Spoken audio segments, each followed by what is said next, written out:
Okay, Monday night, and we are already in Parashat Vaera, and our teacher and chavruta for Chumash Shemot is Dr. Brachi Elitzur, who is the head of the women's branch of Michlelet Herzog, wonderful um, Tanakh Teachers Academy that I think had its origins at Yeshivat Har Etzion in Gush Etzion, where I had a chance to study going back about 27 years. And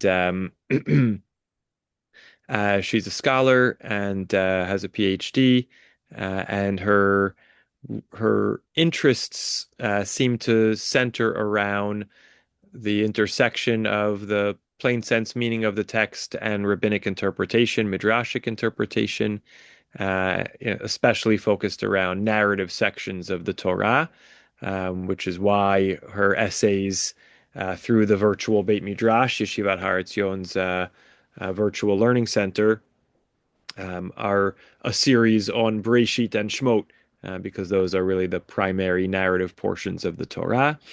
And I came across her in my various wanderings and searchings for good Parshat Shavua essays, and I think her style fits in the genre um, of Rabbi Yitzchak Etshalom to a degree. This kind of kibbutz hadati or religious Zionist framework, Israeli framework of Tanakh study, which looks at literary and thematic approaches to the text, um, likes to read the text on its own terms, but also really sees the insights of midrashic interpretation as, helping shed light sometimes on the gaps or tensions in the text. Um, and, in a sense, this essay is another good example, of Rav Shalom's overall approach of, reading between the lines, trying to see what close readings help us uncover from the text, which is not explicit in the text itself.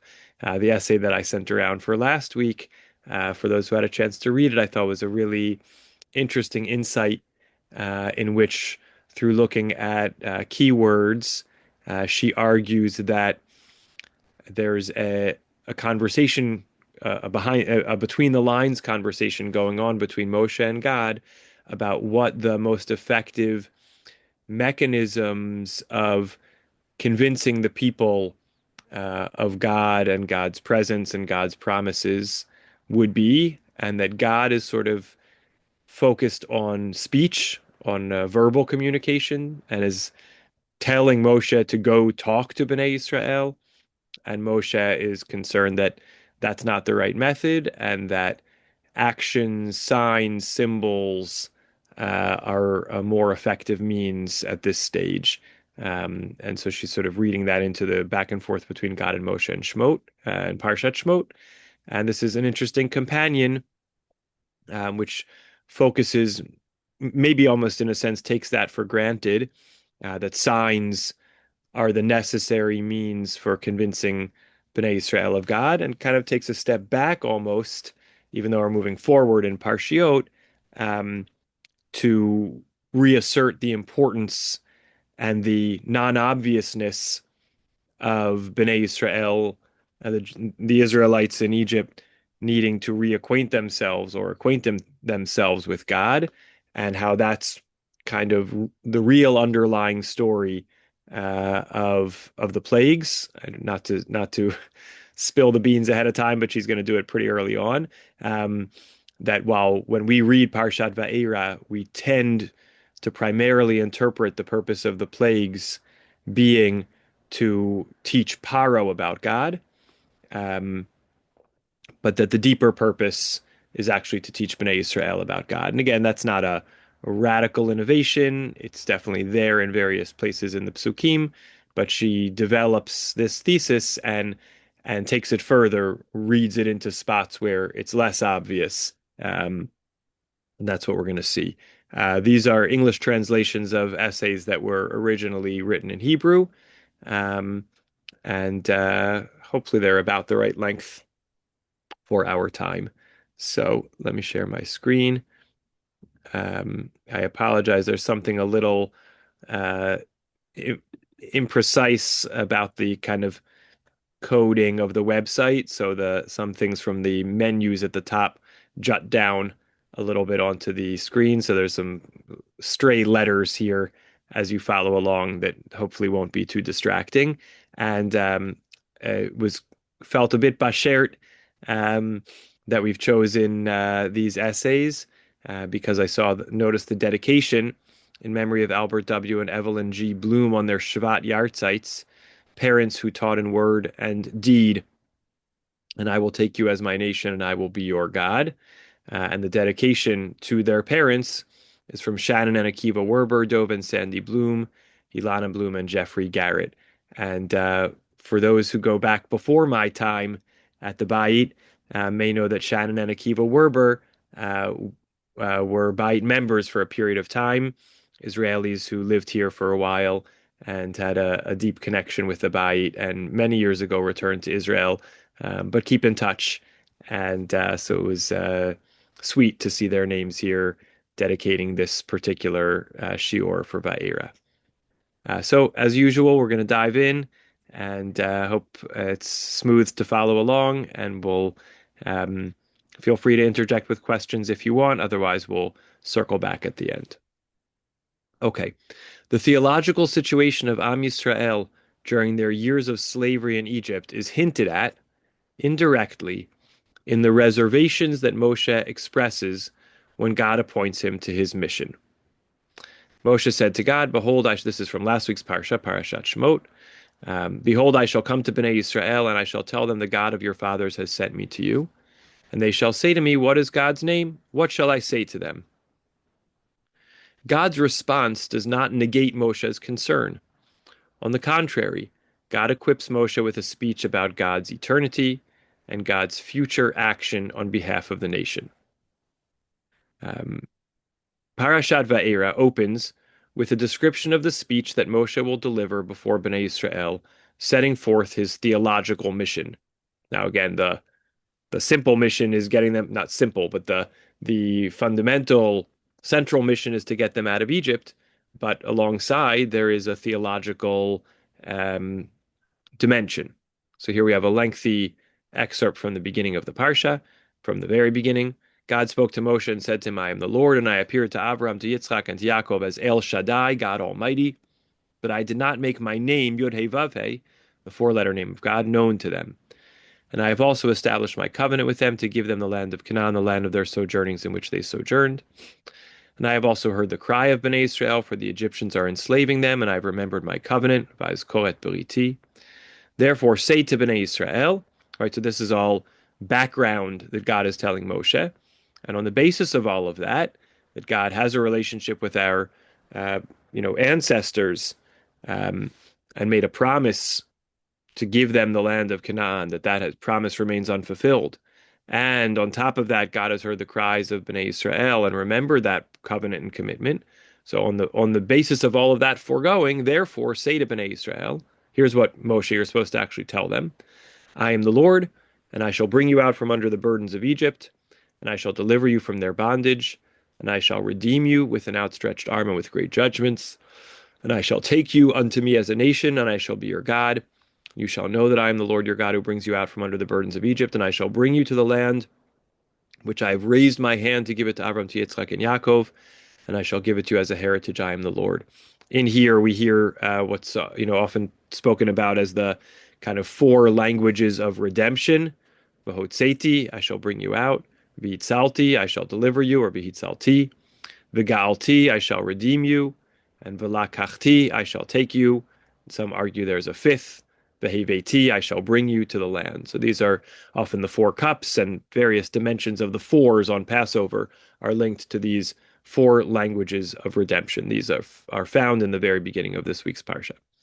God is depicted in this speech as having revealed God's self to the ancestors of the listeners and as destined to fulfill God's part of the covenant by redeeming the progeny of those ancestors and bringing them to the land promised to them. The theological vacuum in the people's faith is not surprising. The sense that they need to know all of these things, right? That God is introducing God's self to them and making all these promises and commitments and reminding them about the covenant because there is this hole in their knowledge and faith. The theological vacuum in the people's faith is not surprising in light of the pagan environment in which they had lived throughout the years of sojourning and then servitude in Egypt and the absence of religious leaders to guide them in monotheistic faith. It seems then that while Moshe's mission is indeed to bring Am Yisrael out of Egypt, he must first inculcate faith in God as the force acting to free and redeem them, right? Kind of interwoven with the taking out of Egypt is take you unto me as a nation and be your God, and you shall know that I am the Lord your God, right? So alongside, and as she argues it, a precursor to taking Bnei Israel out of Egypt is the mission that Moshe is on to familiarize them with God. Again, nothing radically shocking here, but highlighting something that we often don't think about as much when we think about what's happening in Egypt and Moshe's mission. Do the plagues, get Bnei Israel out of Egypt, but there's this theological dimension happening as well. Moshe delivers God's speech before the nation, and his anxiety with regard to their response turns out to have been well founded, because as we read also in the first Aliyah in this week's Parsha, Moshe spoke thus to Bnei Israel, meaning he delivered exactly God's word. That's the very next verse. But they did not listen to Moshe for anguish of spirit and for hard labor. In the Hebrew, mikotzer ruach umeavodah kasha.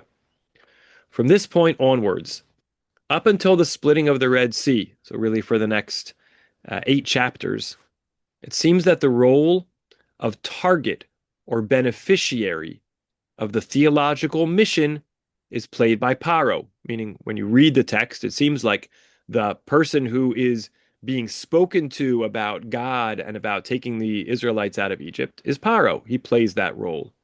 The Parsha describes God's miracles in the process of the redemption as being aimed at inculcating in Paro's mind the awareness of one God. We've got, 4 different excerpts from our Parsha. So says the Lord, by this shall you know that I am the Lord, in order that you may know that there is none like the Lord our God. These are Moshe speaking to Paro, or God telling Moshe to say these things to Paro, in order that you may know that I am the Lord in the midst of the land, in order that you may know that there is none like me in all the land. The same message is echoed and reinforced from the point of view of Paro in the transitions between one plague and the next, as the miracles begin to make their impression. Paro's heart was hardened, and he did not listen to them as God had spoken. Paro turned and went to his house and did not set his heart even to this. This time I have sinned. God is righteous, and I and my people are wicked. Meaning Paro's learning or not learning has to do with whether he, heeds the message of the plagues, which seems to be about recognizing God as God. The seeming absurdity of the divine command to ask Paro to liberate the people in the name of a divine entity is alluded to by Moshe in one of the arguments he uses in his ongoing attempt to evade his mission, meaning Moshe's point to God that what sense does it make for me to show up to Paro and tell him about some God that he doesn't know that is telling him to send this people free? And Moshe says that to God. Moshe spoke before God, saying, behold, Bnei Israel have not listened to me. How then shall Paro listen to me, as I am of uncircumcised lips? Okay, so on the face of it, the reason he feels people won't listen has to do with his, issues in his quality of speech. But along the way, he points out that it's even more unlikely that Paro should listen to him than that the children of Israel. And as she writes, the Kal v'chomer argument from a minor to a major circumstance, meaning if the more obvious or likely listening party, the children of Israel, aren't listening, then the much less likely listening party, Paro, how much the more so we wouldn't expect Paro to listen, which is invoked by Moshe right in this verse, Exodus chapter 6, verse 12, is expanded on by the Alshich, the commentary, who writes, Bnei Yisrael, who are believers, descended from believers, behold, Bnei Israel themselves do not listen to me. How then will Paro, who, aside from his considerable opposition to the mission itself, also denies the existence of God? How will this non-believer listen, especially since he has no reason to take notice of this message, seeing that he himself is not suffering from anguish of spirit and hard labor? This, by the way, is a little interesting point that the Alshech is making, that the anguish of spirit and hard labor, which was the reason that the Israelites couldn't heed Moshe's word, he kind of flips it on his head and says that's actually a reason why you would be inclined to listen to a message of salvation because you're so much in desperate need of it. Paro, he's fine. He's not suffering from servitude, so he's even less motivated to listen, even though in the text that's brought as a reason why they couldn't listen. But it's also, ironically or paradoxically, a motivation of why they might want or need to listen. What then is the purpose of the mission? And we see here, by the way, that the Alshich describes Bnei Israel as believers descended from believers. Her point is that that's not actually the case, and that the effort needs to be directed to them, as she's going to explain.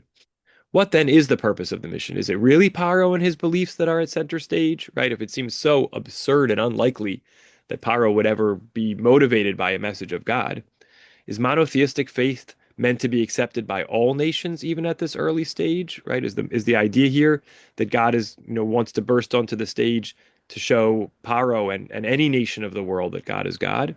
If so, in what way are Am Yisrael different and distinguished, such that they merit the status of a special nation, an Am Segula? Now, to me, this is a little bit of an over over question, um, meaning there might be a unique relationship God has with the Israelites. That doesn't mean that they're the only ones to whom God's identity should be revealed. But she's trying to make that argument. If God really has a special relationship with the Israelites, why would God be preoccupied with introducing God's self to other peoples also? Let it just be focused on the Israelites. Am Yisrael, following the years of harsh slavery in Egypt, is not ready to absorb theological messages, even those relating to the process of their extraction from slavery and suffering. Rav Shimshon Raphael Hirsch describes this situation in his commentary on Shemot 6:9. The inhumanity of their present state, right? That was the verse on they couldn't listen to Moshe because of their, short spirit and hard work. The inhumanity of their present state lay so heavily upon them, and to satisfy its demands and get even a momentary respite for themselves so completely took up all their energy that they had no mind left even to give a thought to the future of which Moshe would speak to them. They were so pressed by the demands made upon them, the work burdened them down so completely that they had no patience to listen to him quietly. Right? So just their circumstances were such that it was very difficult for them to absorb theological messages. By the way, it makes me think about the occasions in which people come to me and they tell me about personal struggles that they're having of any of a variety of kinds. And then they say, not only that, I'm having a hard time davening, I'm having a hard time connecting to God. And that's like, adds insult to injury. And sometimes I think about this passage and the interpretations like this, the presumption that when we're going through a hard time, it should be easier to connect to God is not obvious. Sometimes when we're going through difficult times, it makes us even more closed down and burdened, and it's harder to be open to God. Notwithstanding the statement, "There's no atheists in a foxhole." Sometimes when you're in that foxhole, it's actually Yes. harder to open yourself up, and No. feel a connection to God. Um, so, just an aside. Moshe must therefore lead the nation in a process of building faith in God, knowing that talk about God's strength and power will not bring about any real change in their attitude. And this also relates to last week's essay that we didn't get to learn together, which was Moshe's kind of, disinclination to focus on speeches, on verbal communication. He must resort to other means in order to achieve the desired result.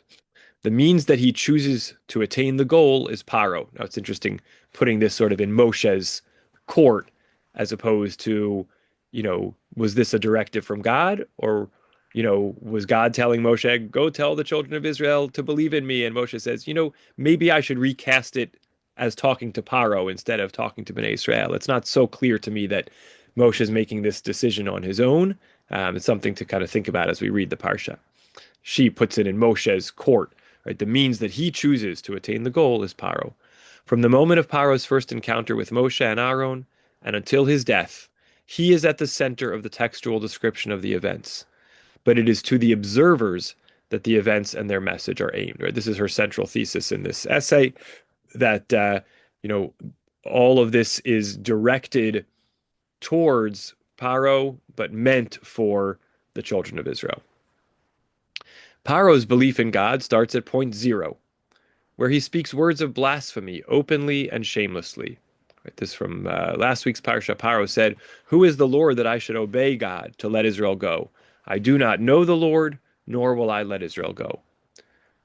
Paro's starting point, his stubbornness, and his refusal to view the wonders that are occurring before his very eyes as proof of the existence of a God who rules over creation, are what make him a perfect model for building of the nation's faith, layer by layer. God exposes Paro to a lengthy process of gradual acknowledgement of God's powers. But it is not Paro's own progress that interests God, but rather the effect of the wonders on the building of faith amongst the nation. So again, just reiterating her point. God is directing, and here she makes it much more clear that it's God and not Moshe. God is directing God's signs and wonders and revelation of God's self to Paro. But while God's doing it, God's always glancing, so to speak, over to the side to see how Bnei Yisrael are responding to these events. Seeing how the stiff-necked ruler who regards himself as a god slowly arrives at the recognition that beyond everything that he believes in, there is a real God who rules over the universe and who can deal with him as that God pleases, will strengthen and intensify their belief in the God of Israel as the sole power upon whom their redemption depends. Right? In a sense, when Bnei Israel, who understand Paro, who see Paro understanding himself as a God, and they see him recognizing the true God as God, that's a more effective for them at, watching it as bystanders and allowing it to slowly wash over them, as opposed to the sense that it's being kind of they're being hit over the head with it directly, right? And I think that's it's a relatable notion that sometimes, almost it's not exactly the same thing, but the difference between, teaching and modeling, right? If you want someone to do a certain set of behaviors, you could tell them to do it, or you could act it out in front of them and see how it impacts them to see it done. That sometimes the indirect approach is the more effective approach, and that's what's being argued here. Choose a different target. Paro's the target, but Bnei Yisrael is the intended student. An acknowledgement of God by Paro too early would, and now she's going to build in kind of another point to the argument she's making. An acknowledgement of God by Paro too early would, as it were, hinder the exposure of God's other powers before the people. Therefore, it's specifically when Paro finally begins to display some early sparks of recognition of God that we find unprecedented divine intervention in the form of the hardening of his heart, serving to block the pace of his process and facilitate the continuation of the process, right? So now she's laying out a further kind of plank in her argument, which is that, you know, if the revelation of God as this God kind of happens too fast, it's going to outpace the people's capacity to really absorb it. So there needs to actually be somehow a slowing down of the revelation of God's or the understanding of the human understanding of the revelation of God's power. It needs to be slowed down so that the Israelites watching it can kind of take it up on a more manageable pace. And that's she uses as a basis to explain what's the whole thing behind the hardening of Paro's heart. Why does Paro's heart have to be hardened? Like, if Paro's ready to let the children of Israel go, why would we stop that process? That's a question which kind of is one of the big ones that's asked on this portion. What's the whole story about hardening Paro's heart? So her thesis comes out as, winds up to be that's actually because it needs to go more slowly so that the Israelites can kind of come on board. Again, not obvious in the text, but a reasonable idea to take in and consider. God's wonders and miracles in Egypt play out like a theological film, gradually revealing to the audience God's absolute and exclusive control over creation. Now she needs to try to show through the series of the plagues how God's different powers are unfolding slowly. And she does it, I don't think the sequence of the plagues lends itself to that perfectly, but we're going to see how she attempts to build a structure like that. The main character who serves to move the plot along is the recalcitrant Paro. His stubbornness and hardness of heart facilitate the continuation of the revelation of God's powers in nature. The first stage of revelation of God's power comes in the form of the description of Aharon's staff, which becomes a snake that swallows up the staffs of the magicians, right? We're not even up to the first plague of blood yet. Moshe and Aaron come to Paro, and they did so as God had commanded, and Aaron cast forth his staff before Paro and before his servants, and it became a snake. And Paro called to his wise men and magicians too, and they too, the magicians of Egypt, did so with their secret magic. Each cast forth his staff, and they became snakes, and Aharon's staff swallowed up their staffs. Already at the very first stage of revelation, God's superiority over those who are believed to possess supernatural powers is clear, right?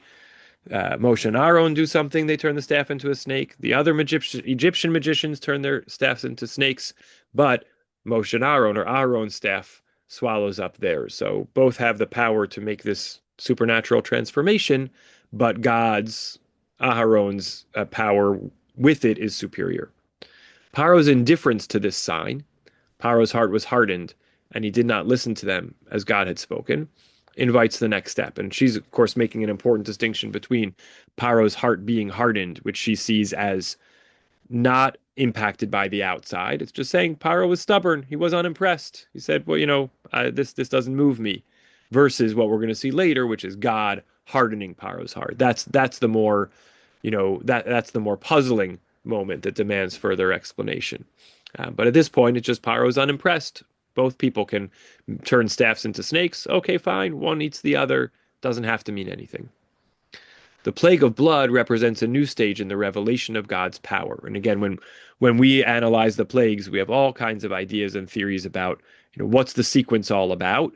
And her argument is it's a gradual unfolding of God's powers. The miracle here does not involve objects belonging to those who bring about the wonder, right? It's one thing to do magic with your own magic kit, but rather the most central and important natural resource of Egypt, right? But to be able to transform something that you don't own, is seems more clearly to be a revelation of power, right? Regarded as a divine power in its own right, the Nile. We get the description of the plague of blood. Moshe and Aaron did so as God had commanded them. He lifted the staff and struck the water that was in the Nile. In the sight of Paro and the sight of his servants, and all the water that was in the Nile turned to blood. And the fish that were in the Nile died, and the Nile stank, and the Egyptians could not drink water from the Nile, and there was blood throughout the land of Egypt. And the magicians of Egypt did so too with their secret magic.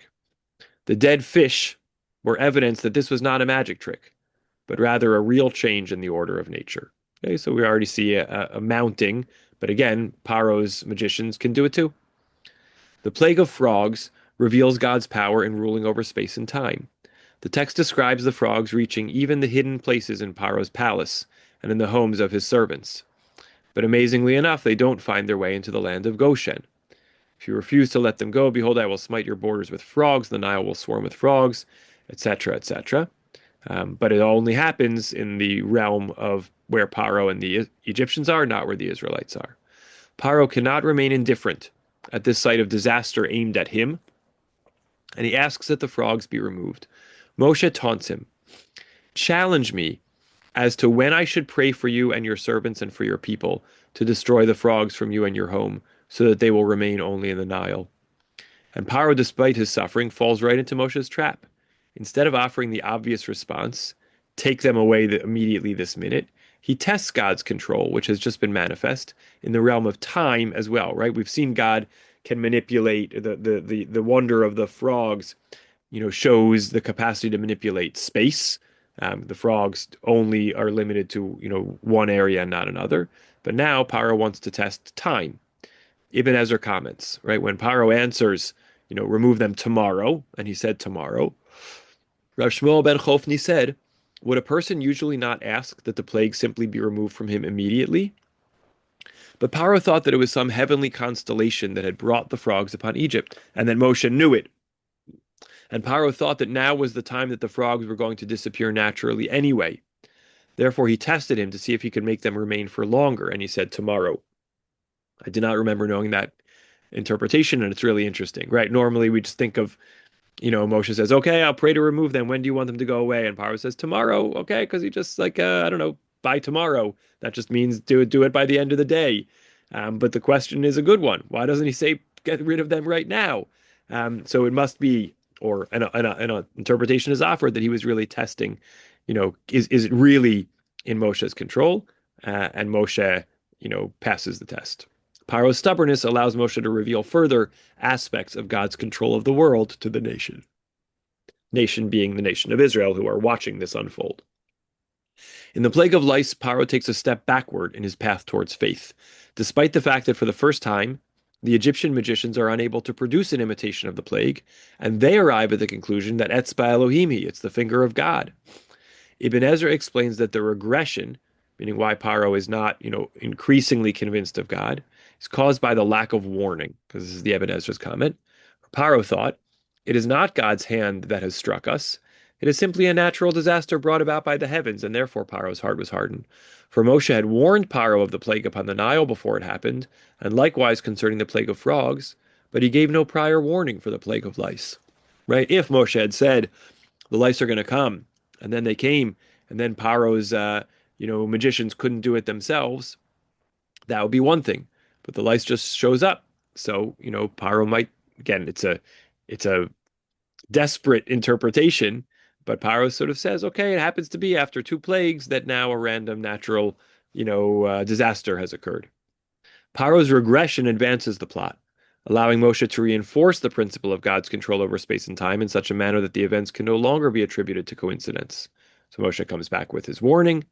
On that day I shall separate the land of Goshen, in which my people dwell, such that no mixed wild things shall be there.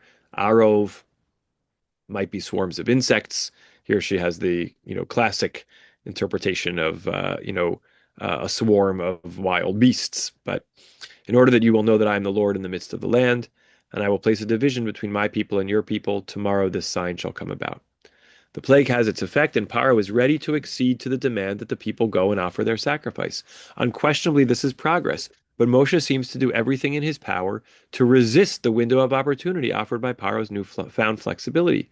At first, he argues with him over where the sacrifice will take place, and after Paro agrees to his demands, instead of starting to prepare for the journey, he postpones the removal of the mixed wild things for the next day, offering Paro the opportunity to change his mind, which indeed he does. Right. So here we see Moshe seeming to, interfere to slow down the process because he wants the opportunity to display more dimensions of God's power to Paro, but for the purpose of Bnei Israel. The plagues of pestilence and boils intensify all the parameters touched upon until now: control over place, control over time, and a phenomenon that cannot be reproduced even by those who possess supernatural powers, right? So here she hasn't really added a new dimension. She's just sort of said this is an intensification of God's powers that we've seen until now. And God shall separate between the cattle of Israel and the cattle of Egypt, and nothing of all that belongs to Bnei Israel will die. God has appointed a set time, saying, tomorrow God shall do this thing in the land. And God did this thing the next day, and all the cattle of Egypt died, while the cattle of Bnei Israel none died. And the magicians were unable to stand before Moshe because of the boils, since the boils affected the magicians and all of Egypt. The text testifies that Paro has now begun to internalize the idea of God's control over place, but he nevertheless hardens his heart. Paro sent, and behold, the cattle of Israel, not one had died. But the heart of Paro was hard, and he did not let the people go. The ripening of Paro's consciousness of God's power is attested to by the fact that after the plague of boils, we find for the first time that there is active divine intervention, preventing Paro from acceding to the demand that the nation be released. Right after the boils, it says, and God hardened Paro's heart, and he did not listen to them, as God had spoken to Moshe. The effect of the plagues on Paro's theological worldview leads to an exposition of the complexity of the aims behind the signs. Right? So now that God has hardened Paro's heart, we get a kind of a reiteration of the purpose of all this that comes from God. For this time I shall send all my plagues upon your heart, and upon your servants, and upon your people, in order that you will know that there is none like me in all the land. For now, if I were to stretch out my hand and strike you and your people with pestilence, you would die off from the land. But it is for this purpose that I have placed you where you are, in order that I might show my strength, and in order that my name be proclaimed throughout the land. These verses suggest that the plague of pestilence could have brought the process of preparation for the redemption to an end. Had the goal been to annihilate the Egyptians, to bring Am Yisrael out from among them, and to demonstrate God's hand to Paro. However, the plagues have another more important purpose, in order that my name be proclaimed throughout the land. Right? Her reading of this is not throughout the land to the Egyptians, throughout the land to the Israelites, but it's subtle. Paro, who experiences the plagues firsthand, has already achieved partial recognition, but the audience watching the events needs this process to continue a little longer in order that their faith in the God of Israel be firmly and unshakably established. The next plague, hail, serves to introduce another theological lesson, the principle of reward and punishment, which guides divine providence. Paro is given the opportunity to save the people and the livestock that are brought indoors, thereby sparing them the devastation of the plague. Send now, and gather your cattle and all that you have in the field, and all men and beasts that are found in the field and are not gathered indoors. Sorry, all men and beasts that are found in the field and are not gathered indoors shall have hail come down upon them, and they will die. And those that feared the word of the Lord amongst the servants of Paro drove their servants and their cattle indoors. And those who did not regard the word of the Lord of God left their servants and their cattle in the field. This has the effect of catalyzing an unprecedented confession on the part of Paro, who finally acknowledges God's rule. Right after the plague of hail, Paro says, I have sinned this time, chatati hapam, God is righteous, Adonai tzaddik, while I and my people are wicked, vani va'ami harashayim, I think the Hebrew is.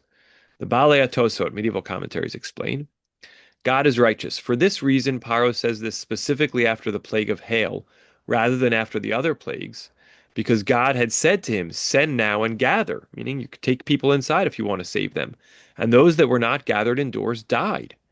Therefore, Paro said, God is righteous, for God warned me well, while I and my people are wicked, because it was out of wickedness that they left their beasts in the field and did not believe God. Yes, great pun by James on recognizing the pun on the English translation of catalyzing. Yes. Even this declaration by Paro does not end the process of consciousness building. Two elements of the process of removing the hail arouse some doubt in Paro's mind as to God's power and lead to a renewed hardening of his heart. The first doubt concerns the discrepancy between the gravity of the threat that preceded the plague and its actual implementation. The warning had spoken of annihilation of all people, animals, and remaining vegetation in the fields, while in fact there was produce that remained undamaged. But as for you and your servants, I know that you do not yet fear the Lord God. For the flax and the barley were struck, for the barley was in the ear, and the flax was in bud. But the wheat and the spelt were not struck, for they were late ripening. Chizkuni explains, I know that you do not yet fear. You do not fear God, because the wheat and the spelt were not struck, and you still have food to eat. The second doubt arises from the discrepancy between Paro's request and Moshe's prayer on the one hand, and the response to them on the other. Pray to God that there will be no more mighty thundering and hail, and I shall send you out, and you will stay no longer. And Moshe said to him, as soon as I leave the city, I shall spread my hands to the Lord, and the thunder will cease, and there will be no more hail, in order that you may know that the earth belongs to God. And Moshe went out of the city from before Paro, and he spread his hands to God, and the thunder and hail stopped, and rain no longer poured upon the earth. And when Paro saw that the rain and the hail and the thunder had stopped, he sinned again and hardened his heart, he and his servants. The discrepancies between the threat and its realization, and the prayer and its answer, give rise to new doubts concerning God's control over the details. These doubts pave the way for the locusts and their theological message. The hardening of Paro's heart, once again, facilitates the revelation of yet another aspect of divine power in the form of the plague of locusts, which will dispel his doubts. Before we get to the locusts, just to circle back, because she's clear about one thing, which is the discrepancy between the plague and its implementation. The threat of the plague, The warning about the plague is that all vegetation will be destroyed, but in the implementation, some actually remains. It wasn't 100% clear to me what the second doubt that she's describing was, the discrepancy between Paro's request and Moshe's prayer and the response. It seems like the differentiation seems to be that also rain no longer poured upon the earth, and that somehow, you know, more than it's surprising that given that the discrepancy is that more than what was asked for stopped, that would be meaningful. But she's still, making a close reading and pointing out that Paro asked for the thundering and hail to end. Moshe prayed for the thundering and hail to end, and the thunder and hail and rain stopped. And when Paro saw that the rain and hail and thunder had stopped, he, sinned again and hardened his heart. So I think she's looking at that and saying, what's the basis? Well, we see a discrepancy, which is that, something that wasn't prayed for happened. And that means that Paro is really not sure that it all has to do with the prayer. Again, it's not obvious that that would be the response. But when you're looking for ways to, justify the sort of dragging out because of this belief that, that's what enables Bnei Israel to slowly come on to all of it, you'll pick up on these details and interpret them in light of that.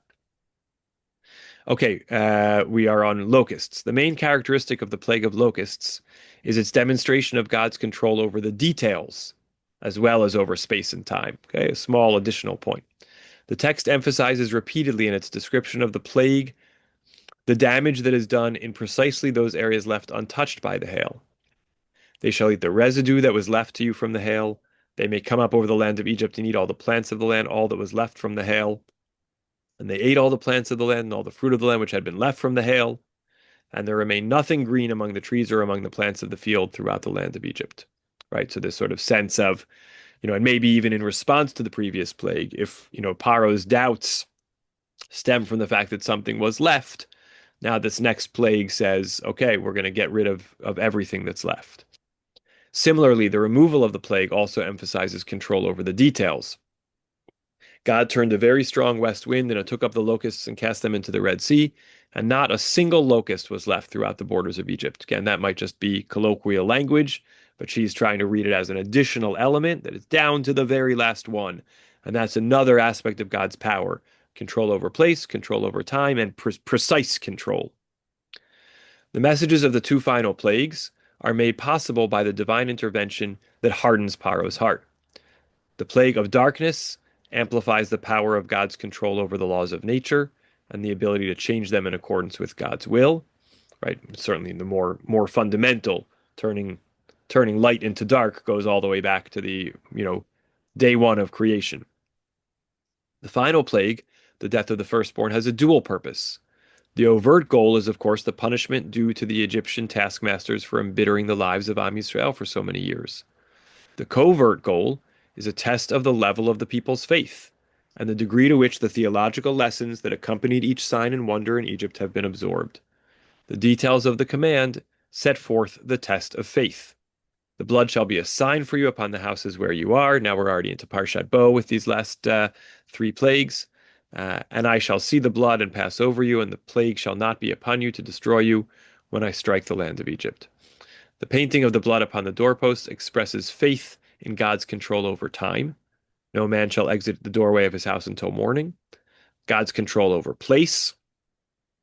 And when God sees the blood upon the lintel and upon the two doorposts, God will pass over the doorway. And God's repayment of every individual in accordance with their acts. And God shall not allow the destroyer to come into your houses to smite you. Right? So she now wants to develop and say, God has shown these different dimensions of God's power. That's what we're trying to get Am Yisrael to believe in. And so the test of their faith by asking them to do the Paschal Lamb sacrifice enables them to demonstrate their faith in God's power in these different realms. The results of this test are unequivocal. The nation acts in accordance with God's instructions. Okay, of course, we have the various midrashim that say only a small portion of them did, but as of yet, there are no voluntary expressions of religious consciousness. Okay, so now in terms of building up, so now the people are convinced enough to follow what God tells them, but do they initiate anything? And Bnei Israel went and did as God commanded Moshe and Aaron, so they did. The accumulative the accumulated effect of all that they have witnessed reaches its powerful climax 7 days later, as Bnei Israel watched the Egyptians drowning in the sea. On that day God delivered Israel from the hand of Egypt, and Israel saw Egypt dead upon the seashore. And Israel saw the great hand with which God had acted upon Egypt, and the nation feared God, and they believed in God and in Moshe, God's servant. Right. So she wants to just point out here that it took till the splitting of the sea and their salvation and redemption there for them to really arrive at that place of kind of full faith and even initiating types of actions. In summary, the gradual process of Paro's acknowledgement of the God of Israel, which seems to be the main goal of God's signs and wonders in Egypt, is nothing more than tangible, symbolic representation of a parallel process. The process undergone by the spectators who observe the slowly softened stubbornness among Paro's magicians and servants, which is eventually broken even in Paro himself, right? It's the the um, the gradual process of Paro's acknowledgement is meant to be a symbolic representation of a parallel process, the process undergone by the spectators, by Bnei Israel, as they watch Paro's magicians and then eventually Paro, ultimately yield to a recognition of God.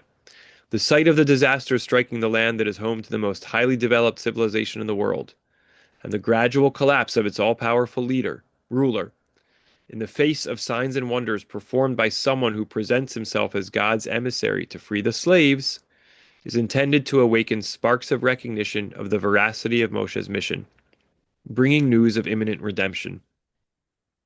The numerous stages of warning of impending plagues, their execution, and the negotiations over their removal are necessary for the gradual building and consolidation of the nation's faith in such a way as to dispel all doubts as to divine providence and its power.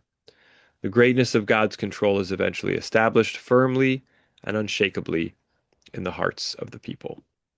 So again, I think it may be a familiar idea to us, that ultimately the goal is for the people and not just for Paro, or maybe not at all, but Paro is the vehicle for the main purpose. But I think she does a good job of highlighting to us that that's not so explicit in the text, and then make the arguments through these kind of close readings of the way she reads the progress of the plagues as revelations of different dimensions of God's power, the way she reads Paro's responses as kind of intentional slowings, and why does he kind of pull back, like, you know, um, what are the areas in which one might have doubts about God's power when one is being brought along on a process of recognizing it? Where do you then suddenly question? I think it's a relatable notion. Even just thinking about our own journeys of faith, whether from relationship to God or reading the Tanakh, you could have two steps forward and one step back and say, well, these things help me, believe in God, but then I see this thing and now I doubt. Um, so this is a relatable kind of journey or process. And so it allows her to, answer some of the classically asked questions. Why do the plagues proceed in this order? Why, what is the purpose of God hardening Paro's heart? Why does Paro have the reactions that he does in different spots? And I think allows for a nice reading of what the, Korban Pesach is meant to be all about, and the different dimensions of God's power that we are meant to see and understand.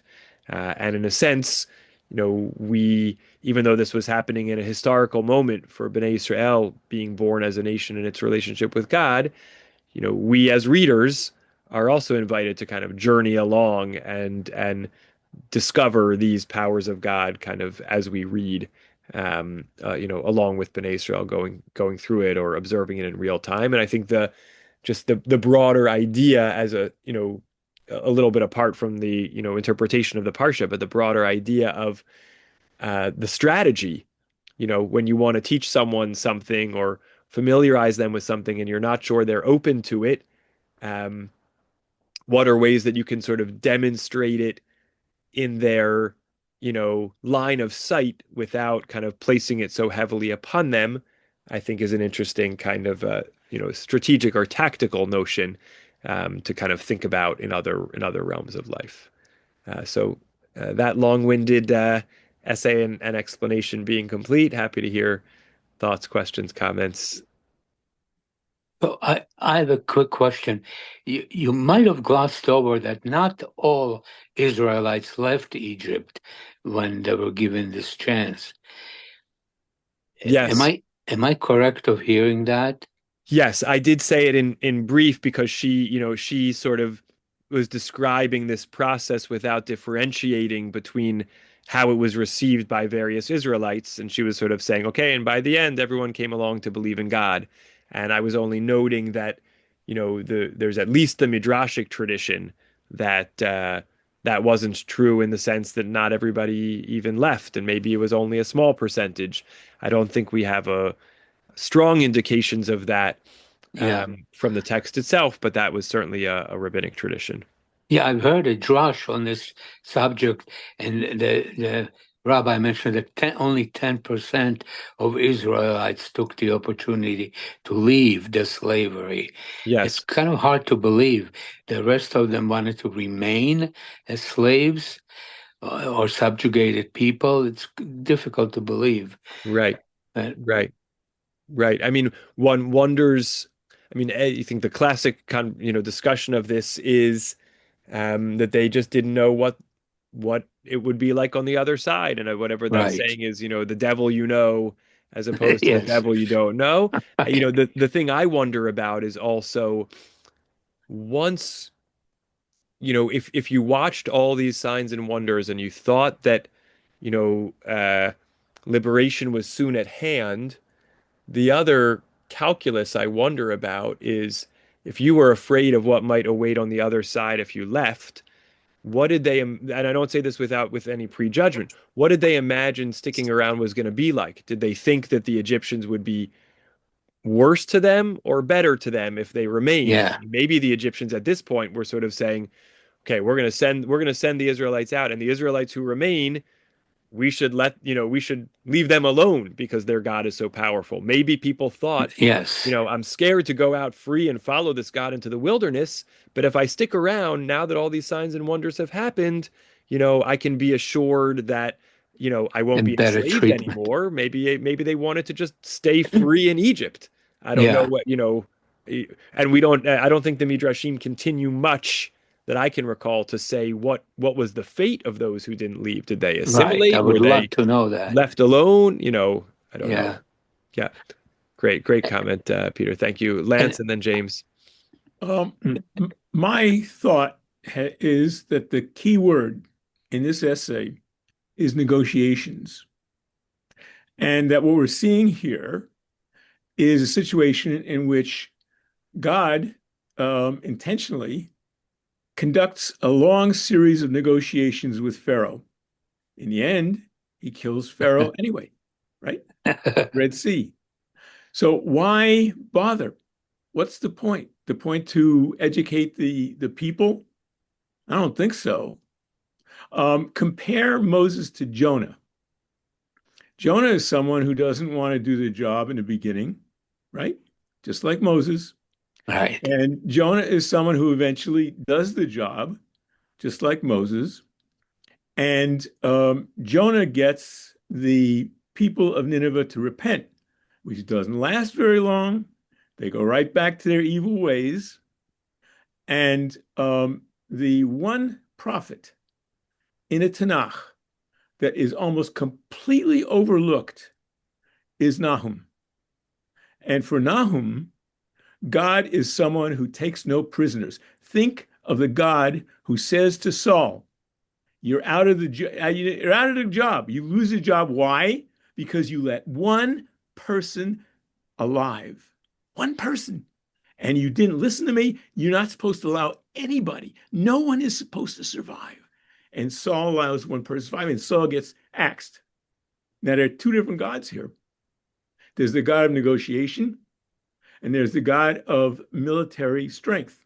Mm, There's the president of the United States who negotiates with Khomeini, and there's the president, and then there's the Israelis who would kill him if Trump would only give him the signal to do it. And they actually, I don't know if you're aware of this, but at the end of the 12-day war, uh, Bibi sent um, the Air Force up to strike Iran again, and Trump said, "Call him back," and Bibi called him back. Yes, yes, we remember. Interesting. Interesting. Great thoughts about negotiation. And yeah, yeah. And as always, the cross-biblical references are wonderful. So thank you, Uh, Lance. James? I'm wondering how successful God was in telling or showing the Israelites that He was the God of their ancestors and not just um, another king to subjugate them. Mm, great oh, question. And maybe that dovetails with Peter's comment. Yeah. Yeah, that's a great question. I can't think of where those connections, where in the plagues um those connections were made. The only things I think we see again are the verbal messages. Moshe telling them, the God of your ancestors came to me, or um but I think it's a really interesting point. If there are sort of those two dimensions from the beginning, tell them that I am God, and that I'm fulfilling this covenant that I made with their ancestors, how was that dimension and that sort of continuity um, created? I think that's a Especially as really he argues, if they've been living in a pagan society for hundreds of years, how is it 400. their God or some other God or Yeah. right, right. Plus, they lived in Goshen. Did they actually saw all those plagues, which happened, relatively like maybe 100 miles away, Hmm. upriver, north on Nile? Did they actually see all of these miracles and cessation? I wonder. That also bothers me. Right, right, And right. I mean, the question, the only thing I could say is ask a question in return, which is they lived separately, but if they were working as slaves, that were they traveling from Goshen to, I mean, were they commuting on a daily basis? Did they have slave quarters, or were they working only in Goshen? There's something that's, the slavery part and the living separately part. I don't know exactly how those things go yeah. together. Um, Yeah, no. Well, so, there is archaeological remains in Goshen which were found and dug up, so we know that they did live there. hmm, But I'm sure where work was occurring elsewhere, I'm sure they were sent to work there, so they were probably distributed where the work was. yeah, interesting. James, I, Stephen, just a sorry, go ahead, whoever's speaking. it's I, Ira saying hello. Welcome back. Ira. You wonder how strong their belief was, B'nai Israel's belief, if they're going to soon see Kriyat Yamsuf, that they're going to get the Luchot, and then they're going to do Chet HaEgel. Yep.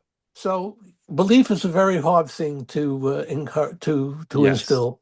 Yes. Yes. I think and to that's a great keep. point. That's a great Uh, point. I have another comment. This comes from Shmos. In the beginning of Shmos, there's a statement that says, Paro knew not Joseph.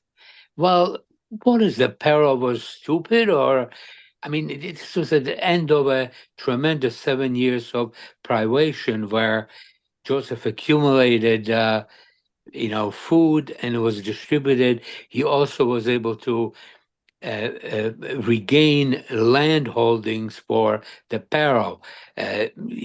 Basically, Pharaoh now owned most of Egypt, and the landholders had to give him, I forget, maybe 15% or so of whatever they were able to produce. That was a tremendous thing that Joseph done. How could that have been forgotten by the next Pharaoh? It just seems very unreasonable. I could understand when there was a process of gradually forgetting what Joseph accomplished. But, it's hard to understand how it was just forgotten all of a sudden and everybody was put into slavery. Yeah. Yeah. But there might have been a longer period of time for Yeah. that. Yeah, it's a great point. I don't have a quick answer to that question. I think it's a very good point. Um, and I was just going to circle back just to appreciate before I come to Debbie, just to appreciate James's question. I think I really do want to think about it more. Um, the tethering of this God to the God of their ancestors. Kind of what was that process all about? I think it was last Shabbat Agadol. Um, we looked at a midrash that talked about the idea that they had these scrolls that they would read on Shabbat that had the stories of Breshit. So the rabbis are grappling with this question as well. How do they even understand their identity as continuous with, with the patriarchs and matriarchs? So I think it's a great question. It's a very, relevant question, right? I think those two complementary but not necessarily tethered notions of, today of helping people feel connected to God and also their history, are important companion processes. Debbie?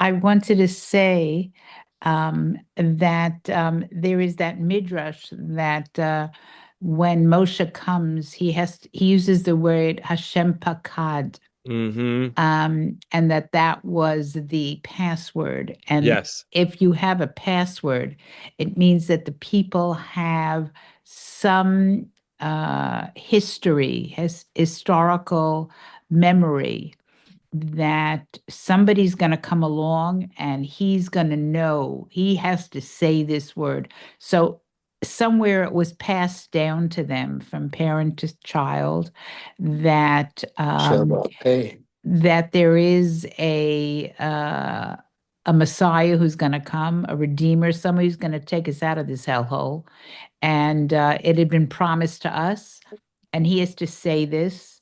And then there is that midrash that there is Serach Bas Asher, there's this old woman, and we Yeah. have to check in with her. And they would go to her periodically when somebody would pop up and say, I am the Messiah, I'm going to take you Yeah. out. And whatever he would say, they would go and check it off with her.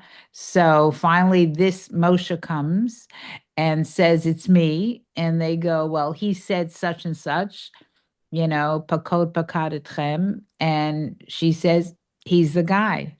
So as for passing, I think what the Midrash, one of the messages the Midrash is trying to say is that even if they didn't have all the other things, whatever it was that made them separate, aside from their clothing or whatever, those three things, they had a memory, a historical memory that assured them, that ensured that they would remember something from the Avot, even if it was just this one word.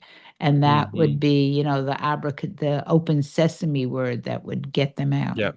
Yep. Yep. Yep. Right. Also very much related to this broader point about the continuity and connection to the past. Yeah. All right, great. 9:36. Good time to wind down. Uh, Thank you. and wonderful to learn together as we'll continue on through. I should pause to say, um, I will be back in Israel this coming week, just for a short trip, Sunday to Thursday. So we won't learn this coming week, but we'll send out an essay and we'll be back on, God willing, 2 weeks from tonight, already on to Parshat Beshalach as we are zipping through Shemot. So sorry to miss another week, but we'll be back on in 2 weeks. Take care, Thank you. everybody. Thank you Welcome. very Yeah, much. good night to all. Nisiat Tova. Toda. Laila Tov. Laila tov. Thank you.